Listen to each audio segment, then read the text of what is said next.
Good evening and welcome to the Post Cafe. It is where artists comes alive. The spoken word brings forth the inner creation of hidden treasures, expressing tones of lyrics felt within the soul, vibration that brings stories untold. This platform represents artists of all backgrounds, be it writers, singers, spoken word, artistic expression, and painting, literature, poetry, and a journey through life. Mystery seeks to bring new ideas and opportunities through the mind at all levels. Wherefore my time leaving tomorrow on the wings of yesterday, where birds fly higher than the mystery of dreams never knew. Why do mellow sounds ring solidly without ever leaving memories of my lonely blues?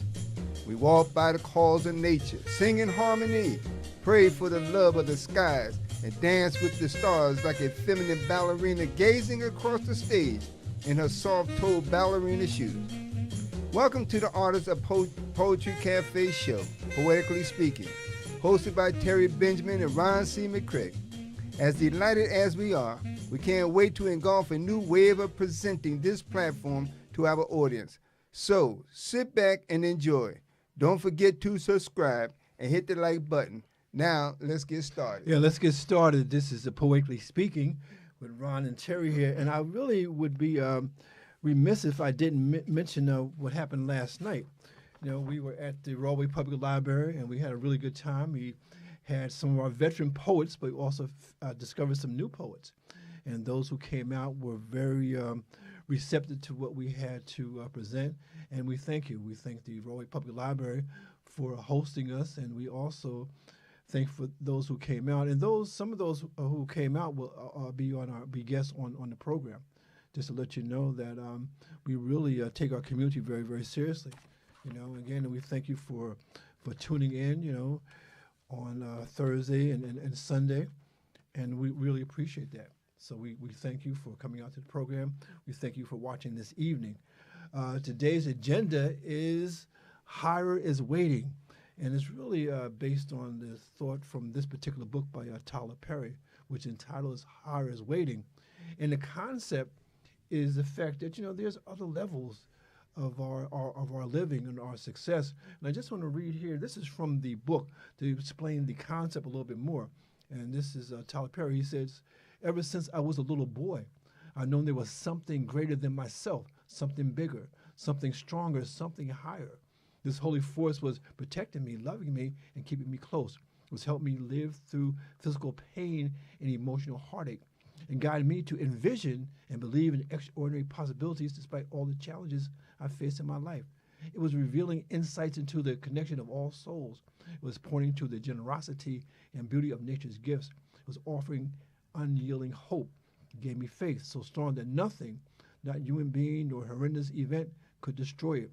This inner knowledge and strength was as real to me when I was a child as my own breath. Today I know without a doubt that with what I was experiencing then, what I continue to experience now is the essence, power, and grace of God. There is no other explanation for the ways in which my life has unfolded and the ways it continues to grow. And this is from the introduction to the book. Previously I mentioned The Secret by Rhonda Burns. And I said that book changed my life. Well, it changed my life in a way that made me realize something. The law of attraction, as you move through your journey in life, you attract the things that you need to go forward. And I call that the law of attraction in 2006. But now as I go through my life now, in this place I'm at right now, I realize the law of attraction is really another name for God. Okay, so again, the law of attraction, I'll call it God, because that's what help me get to where I'm at, you know? And so with that said, I want to take it a little step further, okay? Because we're moving higher this evening, higher as we possibly can. And the quote of the day is from a gentleman named Jim Rohn, and I call him a motivational teacher. Also, he was the role model for many of our prominent speakers like Les Brown. Les Brown and Tony Robbins and a lot of those men, they say that, you know, the master teacher was Jim Rohn, and they really learned a lot from him. And I quote, "Let others lead small lives, but not you. Let others argue over small things, but not you. Let others Cry over small hurts, but not you. Let others leave their future in someone else's hands, but not you. Not you, because again, I hope as a result of this program, you realize that life is what you make it. And that's why when we come to you on Thursday and Sunday, we're real to encourage you, to motivate you, to help you reach your higher level. You know, there are people who are living their life, and that's a good thing, but there are some people just existing. You know, they're almost like you're just sitting around waiting to die, but not you, you know, because you have a purpose. And hopefully you found your passion, because I do believe, Ron, that when you find your passion, you find your path. And so we come to the point of the program, which I always enjoy because I don't know what the brother's going to say. So it's a mystery to me, you know. And to tell the truth, I don't think he knows. I think sometimes he comes in here, he just gets inspired, you know. So Ron's poetry. I'd like to tap on what you just said in reference to what you just read, but not you. But that's interesting because, again, it's not you about sitting stuck someplace, right, but it's about you who can showcase that you've been inspired about yourself. Mm-hmm. Yourself comes from the inside out. Right. What thoughts and creativity have you or brought you to a point where you sitting there laughing, even though somebody walking by might think you're crazy. But the fact is, you find joy in that moment. Right. And so in a sense, that saying not you, it all depends on how you look at it. Yeah. Yes, it is me, because I'm here to inspire somebody else. Yes, even if somebody think I'm crazy, but I can inspire you because everybody has a story. That's right. And it's so funny because, you know, we look at, Jim Rohn and Les Brown and Tony Robbins and those kind of people. And one of my favorites is Dr. Wayne Dyer. You know, I read all his books and looked at all his videos. And one of the things he spoke about inspiration. He said, inspiration is to be in spirit. That's right. Okay, that's really his definition of inspiration. And I followed him to the day that he died, right, because I knew that he really had something that I needed to hear. So again, when we talk about inspiration, we're talking about being in spirit, and that's why, you know, when we come to you, you know, we come to you in the spirit, you know, because again, we want to give you the best of what we have, and the best that we have is in this particular moment. So, Ron, you have something else for us? Yes, and I always naturally will come back repeatedly because this is important. Each time we do a session, each time we wake up, it's constant as a reminder. So, again, I always want to bring to you this book, What Are the Leading Causes of Life? A prescription for living your highest and your best. So, when we say not you, yes, you. What are you doing to live a positive life? Not what are the leading causes of death. We all can sit around and moan and groan and whatnot. Right. But what are the leading causes of life? But I'd like to read this piece also.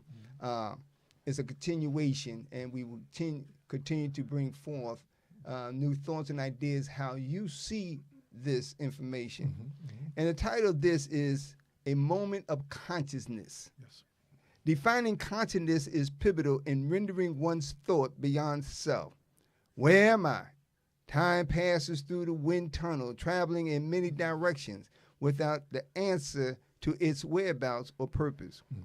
Consciousness is in the inward body of the soul. By searching deep, one will explore hidden molecules within the core of the wall lining. As the membrane speak in a language coded by electrical impulse, as we aspirate, every organ jolted to restart awareness, collaborating with other inner parts to establish the whole. Skepticism leads to self-doubt and distrust, which results in stagnation and isolation, distorting life's view through a narrow lens. To achieve dreams, one must facilitate harmony within the mindset and avoid the possibility that nothing is as important as believing in oneself. God is the primary source of our existence, vertically and horizontally, in line, parallel, no matter which way we go in circumference.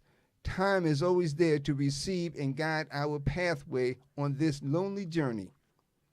Let your belief and conscious be towards the heavenly stars, shining so vast and brightly, saved by the grace of Abraham, Isaac, Jacob, Moses, Muhammad, Jesus too, and many more, who led the way, comfort even in the midnight, alarming, tingling in our brains, answer the call, and wait for change. Are you conscious or still wandering in your own wilderness of self-doubt? Create a steering mechanism to align with a vision that controls the code of conduct of your consciousness thinking. Though our thoughts are valuable for a structural foundation, it must be solid as a rock and stand on your belief.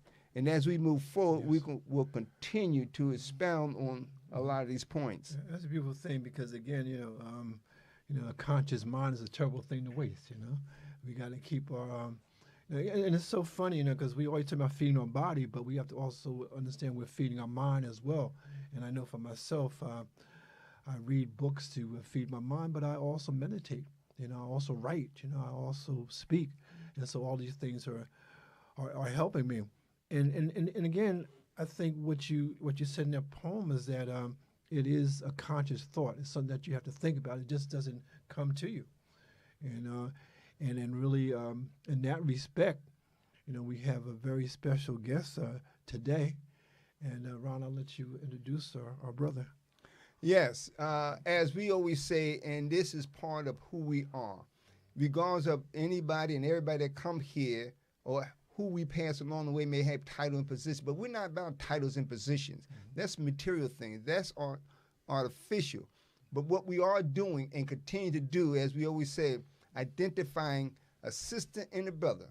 Doesn't matter what culture, what color, what race, or whatever. It's about brotherhood, sisterhood. Right. And in short, I also want to say that as an example, you find brethrens. You find it in the Bible. Right. And it talks about sisters too. How do we identify? You can go to Matthew, Mark, James, making a difference, Galatians, no matter how you look at it, whether you find it in the Bible or the Quran or the Torah, you'll find brethren. You don't find somebody with a title position unless God has given that title position. So here, our guest this evening, and you will be indulged into such a conversation. Even I got overwhelmed with it because I find it's extremely fruitful. Yeah. The brother's name here, and I say brethren, but I'm going to tell you his name. His name is Michael Kupo. Michael Kupo. If I pronounce it, but he's going to correct me if I'm wrong. But nevertheless, he's still our brother. Right. And so at this time, he's an author, he's a writer, and in a lot of ways, even in his writing, he is a poet, but he's telling his story from a different perspective. And he's always going to share how each one of us met and how we connect. And that's what's important. So once again, I'm going to introduce our brother and allow him give you a few seconds of his little background, and we're going to continue to move forward. And now we're going to come back with the best is yet for last. That's right. That's right. Okay. It looks like Michael Kupo. Hey. All right. Brother Mike. All right. Hi, everyone. How you doing? It's an honor to be here. And my background is I was born and raised in Newark, and I always had this feeling of lack inside me. I was one of 6 children. My mother and father gave me everything that I could possibly want, but I just never felt connected to my surroundings, to other people. I was never, I always felt like the 6th man on the basketball team. Yes.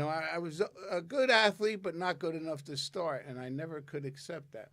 So when it came time, I was around 13 to start drinking and indulging in things on the outside of me. I did that, and I excelled in that.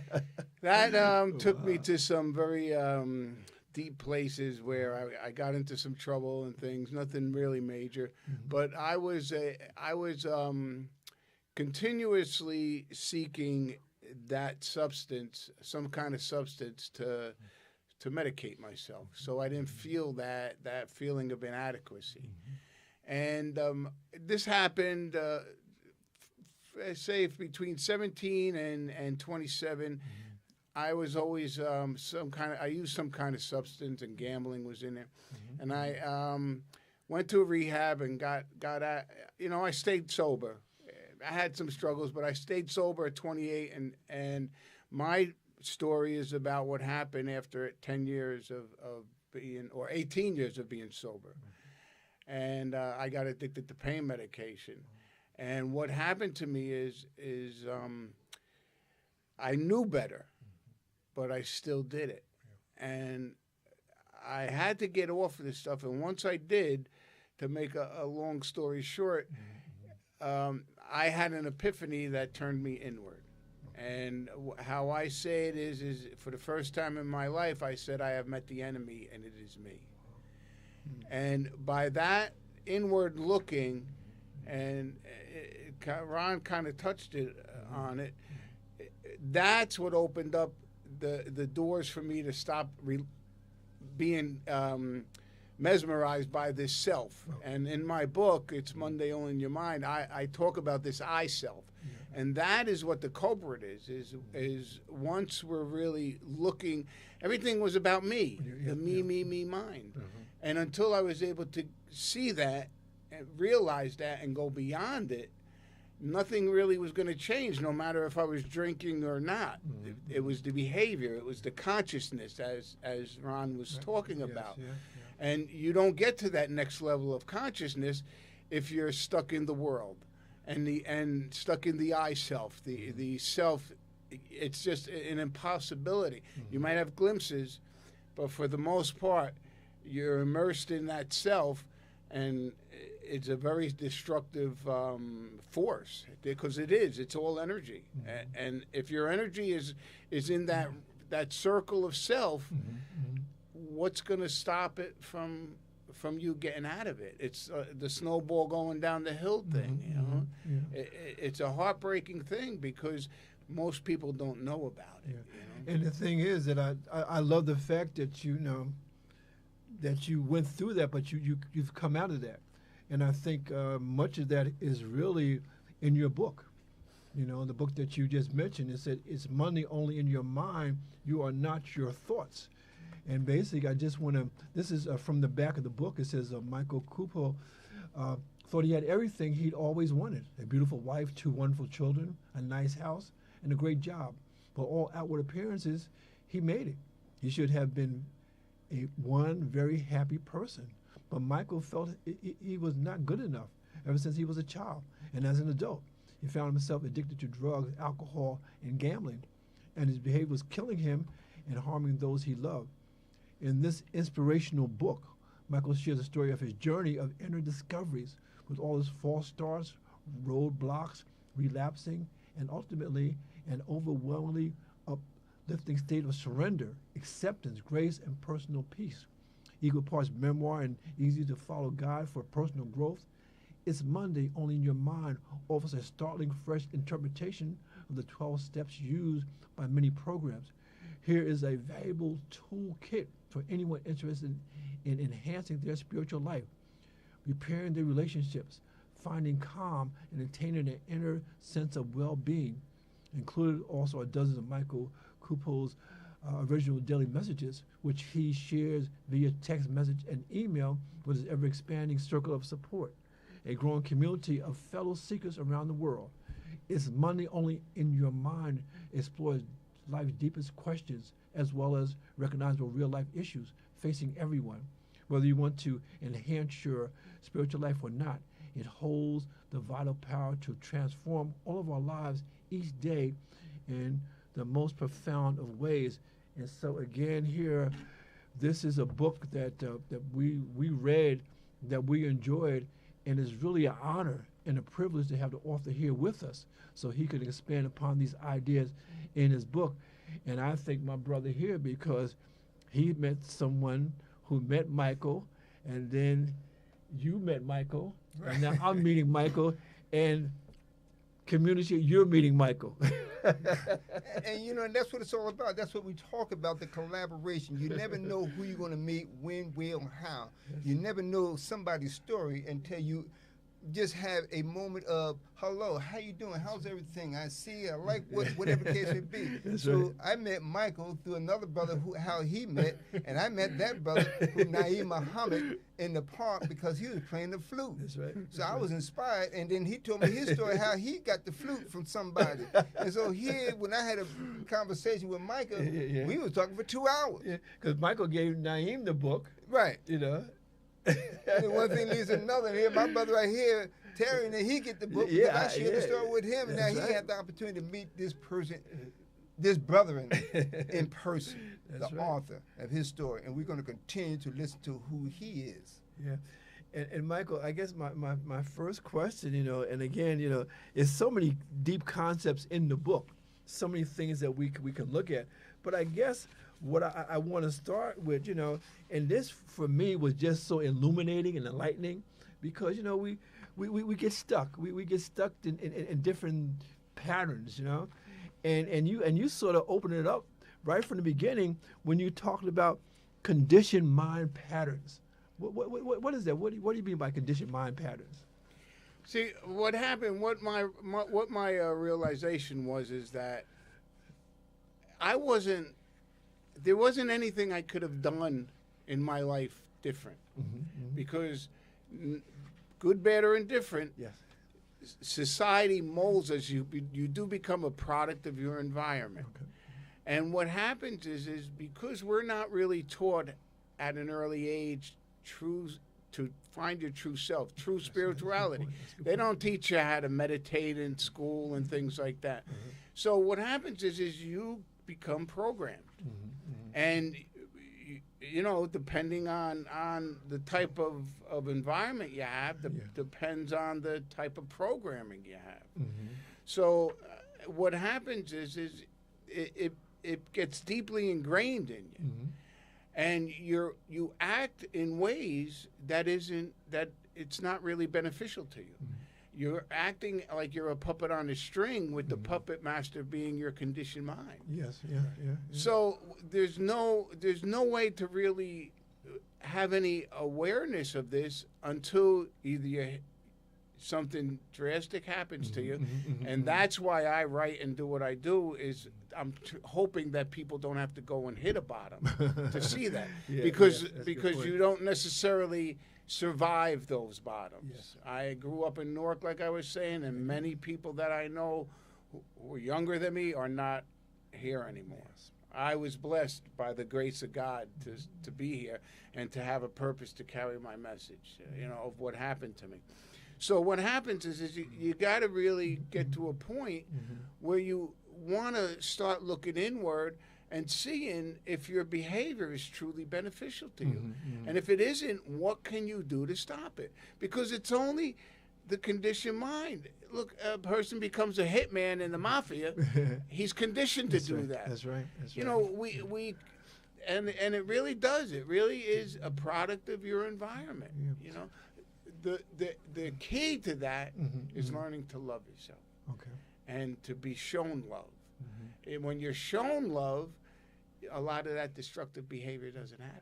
You know, it's funny because I told you we have a community that watches the program, and this is some of our regulars here. These young women who were from day one.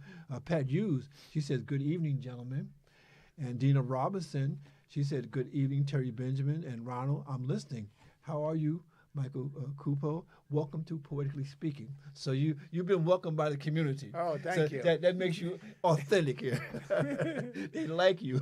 I appreciate it, really. Yeah. But Ron, you know, when you met Michael, what was the? I'm nosy now. What was the conversation? Because you hadn't read the book at that time. Right. You know what's interesting? How you know there's a spirit, a harmonious feeling, a connection, because we met at Whole Foods, right, in Clark, New Jersey. And I walked in, and actually I had never seen, didn't know what, but I happened to look, and then he looked, and he said, "Ron," I said, "Mike," and we sat down. And then easy? Exactly. And we got into a conversation as if we knew each other for umpteen years. I mean, we were so excited, we were so engulfed in the conversation, it was interaction back and forth.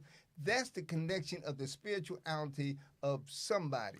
And that's how you know. And if I want to tie this into what we always say about, and Don't take this out of context.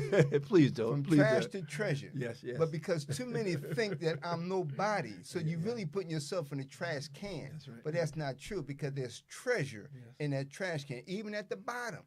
It might be stuck at the bottom of the can, That's right, but somebody pulls it out.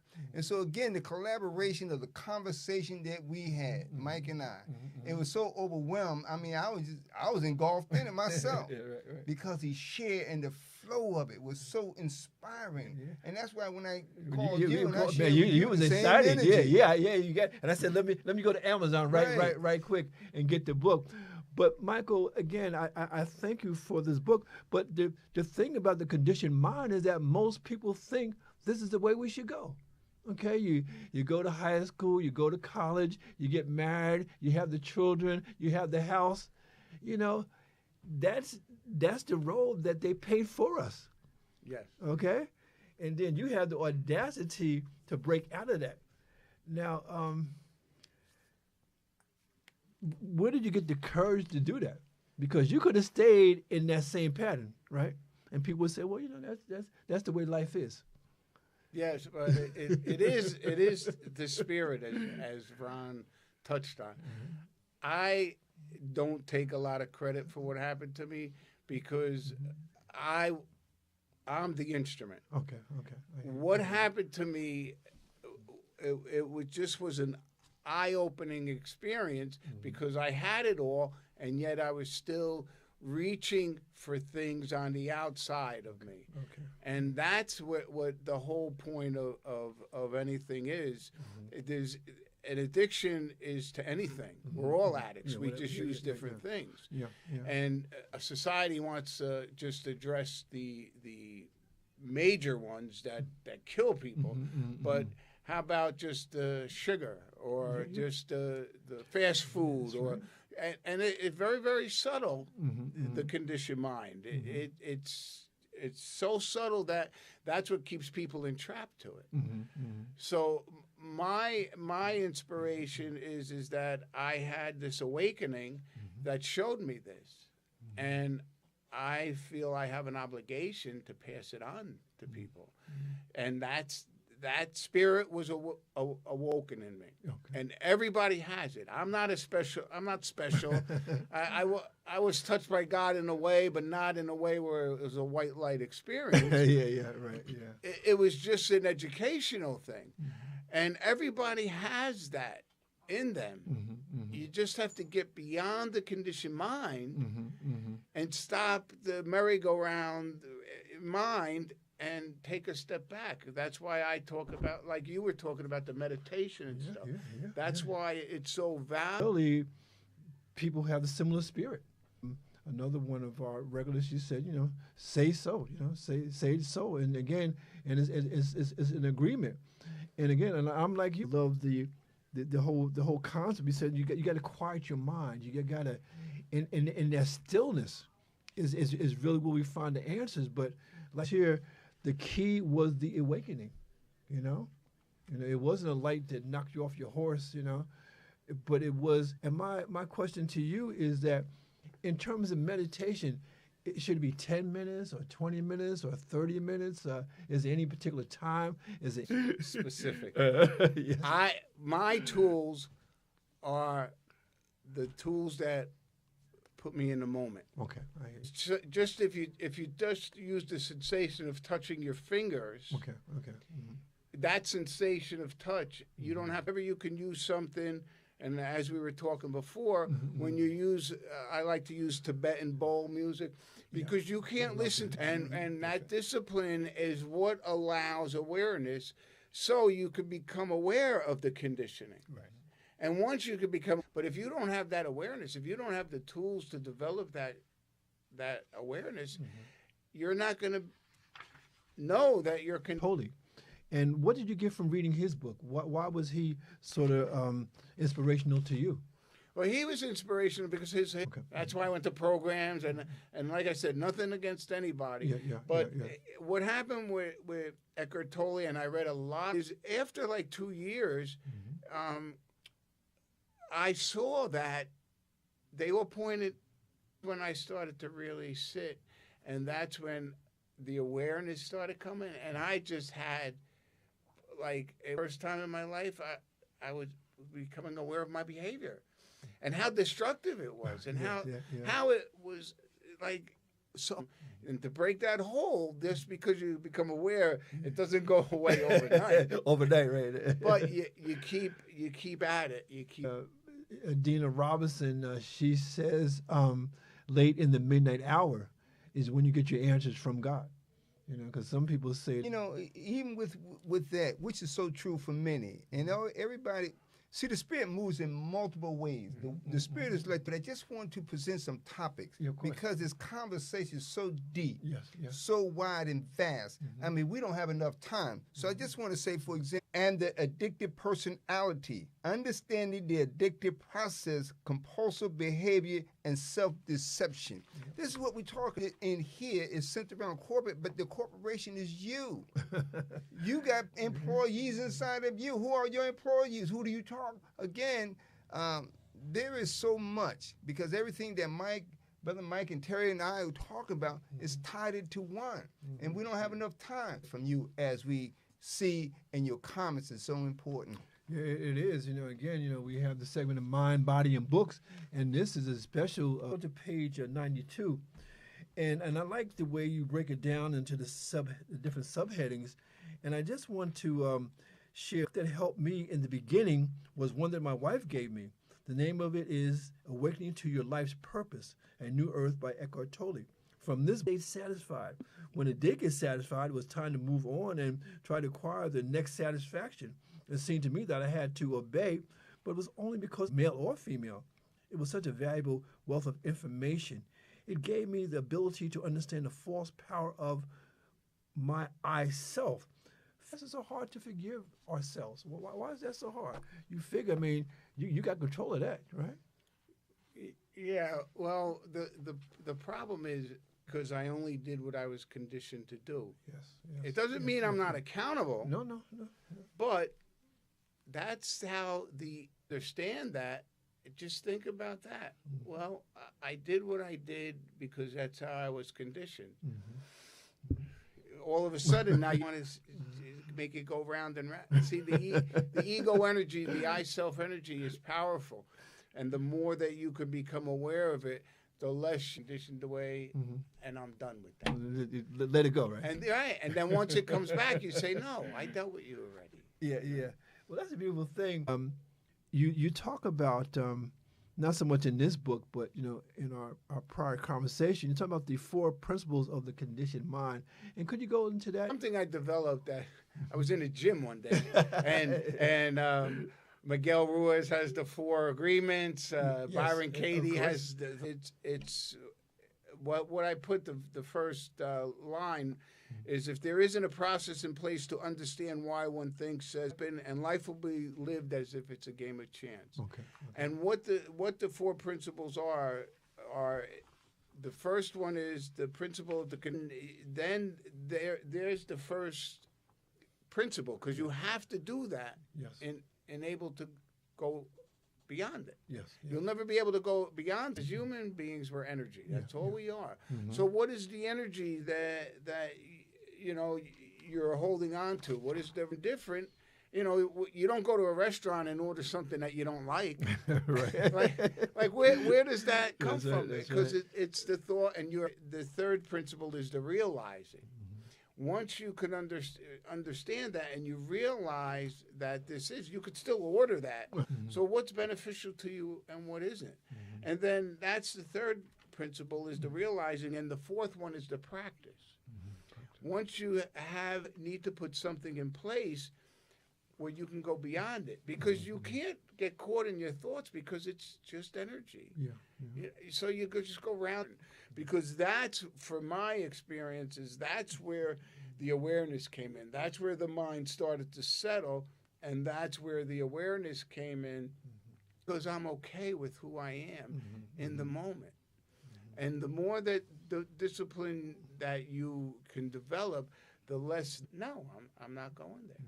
You know, just in short, too, even on page 104, just one line.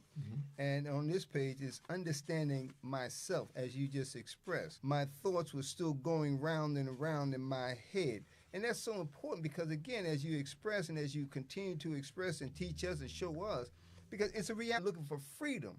But as you express here and as we try to get our audience and we learn from, it's about how do we find freedom. And just this last one, and for example, is how do you rectify that and bring it to a different level of freedom as opposed to crucifying yourself? Because as we know, we hear too many prevent that, and that's what's important. Yeah, and again, and I love this book so much because, again, especially in the chapter, Understanding Myself, and Michael, where you write, you said here, you really, there was a passing, and you said here, nothing needs to be added to life for it to be a gift. Just the fact that we are alive is truly our gift from the Creator. Showed me life in a new way. If you had 1 week to live, you would have to let go of whatever you are holding on to. Do not have a choice in this decision. That's what everything people. That's what everything people we love, objects, beliefs, everything. Why not learn to let it go now? Because you never will be your last. Because one day you will be right. You know? I mean, and I read that, man. I had to stop, because it will be your last because one day you will be right. And now, should we be afraid of that? Should that scare us? Because it helped me to understand my human nature. Okay. And nobody gets out alive. That's I mean, right. That's a fact, That's a fact. So what am I doing that's not within from really shining is your own conditioning. Wow. It's your own conditioning because everybody has it. Yeah. Look, we're all born the same. It's the conditioning. It's so important for people to realize this. It has nothing to do with anything else. It's not the devil. Or it's your own conditioning that did everything to me. And until I got really in touch with that and was able to go beyond it, nothing was going to change. Things that they can read. And where would that be available? Is there a place that they can find this? Well, I have a Instagram, a Facebook. I'm on LinkedIn, Truth Social, Getter, and WordPress. I have daily articles every day about the conditioning and how to break free of it, about understanding your own loving nature and how that not love and. It was so valuable for me to understand the conditioning. It really was because I stopped beating myself up. I mean, and how and why is love so all encompassing?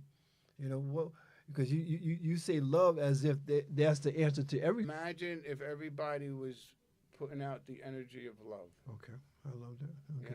Okay. It would change the world. So what made inside you? Look, let's not sugarcoat this. Our world is nuts. It's really hard to love. When I wrote that, love is the foundation.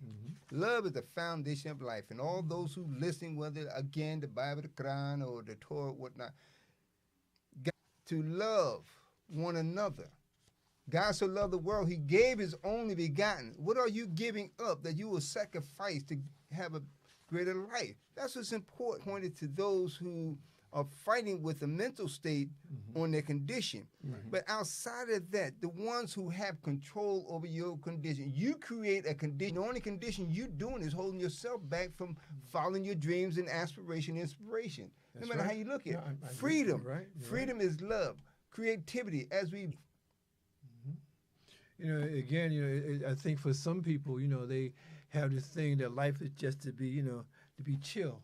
It's to sit back and relax, And Michael, it takes work, but the rewards are great. And you go on to say here that there is the real possibility to always be at peace, to be in harmony with life, but it will not happen without your help. It's hope for life to take care of us instead of putting ourselves in the best possible position to allow the goodness of life to work for us, which is what cooperating with life will do for any people who love us. we can be miserable and still live to be 100. But there is one thing we will never have when life is lived from the plane of our I self, that one natural state outside us. It can earning what will keep our hearts open. So universal love, what has happened to me, is not something special. Is available to anyone who is inclined to believe there is more to life than what meets the average. You will have a chance to be in cooperation with the creative intelligence of the universe for a truly miraculous change to occur in your life. As the song you want to sing here, and our community says here, Dina Robinson says, yes, read that again.